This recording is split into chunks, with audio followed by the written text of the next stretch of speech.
حضور فرما رہے ہیں میں ابو بکر تے راضی ہاں، میں عمر تے راضی ہاں، میں عثمان تے راضی ہاں، میں علی تے راضی ہاں۔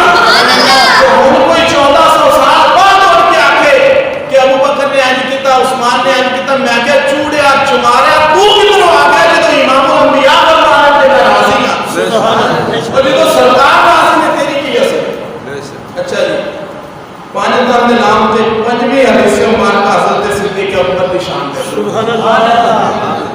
بول دو سبحان اللہ۔ دوسری بات سبحان اللہ۔ ایسا حدیث دے ایک لفظ دے سبحان اللہ کا اٹھتا میں تھوڑا ہے حضرت دے، اور ایک گل ذہن چ رکھنی، اے حدیث مبارکہ بخاری اور مسلم شریف دونوں دے اندر موجود ہے۔ سبحان اللہ۔ کوئی جتھے مرضی بھجنا چاہے بھج ہی نہیں سکتا، موڑ موڑ کے کنوں پھڑ کے اتھے ہی لے آؤ۔ سبحان اللہ۔ یہ ذہن چ رکھنا ہے۔ حضرت ابو ہریرہ رضی اللہ تعالیٰ عنہ آپ نے روایت فرمایا کہ میں سرکار دو عالم صلی اللہ علیہ وسلم نو فرماندیا ہویا سنیا کہ حضور فرما رہے سن قیامت تو بعد جنت دے اندر جدو جنتی جان کے کہ نمازی نو باب الصلاۃ تو بلایا جائے گا کہ نمازیہ کو اپنے رب نو راضی کر لیا، جنت تیرے واسطے کھلی ہے، نماز والے بوئے چو داخل ہو جا۔ سبحان اللہ۔ اور فرمایا میں رسول اللہ تو سنیا سرکار فرما رہے سن مجاہد نو باب الجہاد دے اندر آواز دیتی جائے گی، مجاہد تو اللہ دی راہ دے اندر لڑ لڑ کے رب تعالیٰ نو راضی کر لے، جنت تینوں عطا فرما دیتی گئی، باب جہاد دے اندر داخل ہو جائے جنت دے اندر۔ سبحان اللہ۔ فرمایا صدقہ دین والے نو باب صدقہ دے اندر آواز دیتی جائے گی کہ ایتھوں نہ ملے، جنت اللہ نے تینوں عطا فرما دیتی۔ اور سرکار دو عالم صلی اللہ علیہ وسلم فرما رہے سن کہ روزہ رکھن والے نو باب الصیام دے اندر، یعنی کہ روزے والے باب دے اندر حکم دیتا جائے گا، آواز دیتی جائے گی کہ تینوں جنت مل گئی ہے، بیٹھ گیا ایس منہ میں اور نہ گیا۔ سبحان اللہ۔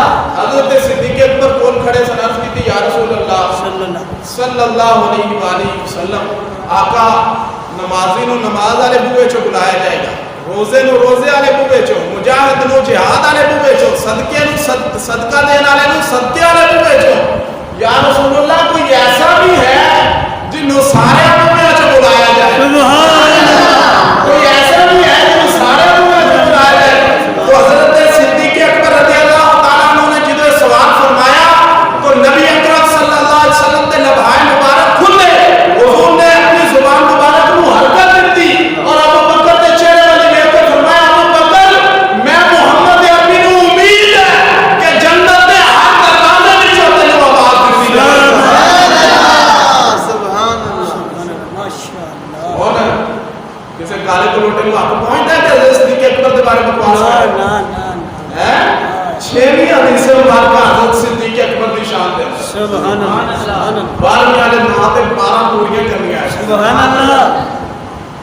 حضرت ابو ہریرہ رضی اللہ تعالیٰ عنہ آپ کی اس حدیث نے بھی راوی فرمایا کہ رسول اکرم صلی اللہ علیہ وآلہ وسلم نے ارشاد فرمایا اے ابو بکر میری امت دے وچوں سب تو پہلا جنت دے اندر تسی داخل۔ سبحان اللہ۔ سمجھ آ گئی؟ سبحان اللہ۔ سب تو پہلا جنت دے اندر حضرت ابو بکر صدیق رضی اللہ تعالیٰ عنہ داخل ہوں گے۔ کنا فرمایا جنہیں جڑے جنت دے مالک۔ سبحان